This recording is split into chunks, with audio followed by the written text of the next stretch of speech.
Medina শরীফের মাটি আমার চোখে মুখে বুকে মাখিও। এমন পবিত্র মাটি, এমন পবিত্র মাটি আমার নবীর রওজায়।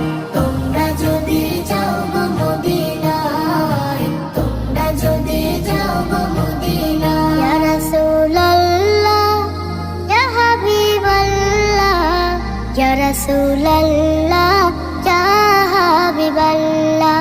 মদিনা শরীফের মাঝে বেহেশতের বাগান আছে ও। সেই বাগানে শুয়ে আছেন, সেই বাগানে শুয়ে আছেন প্যারা নবী মুস্তাফায়।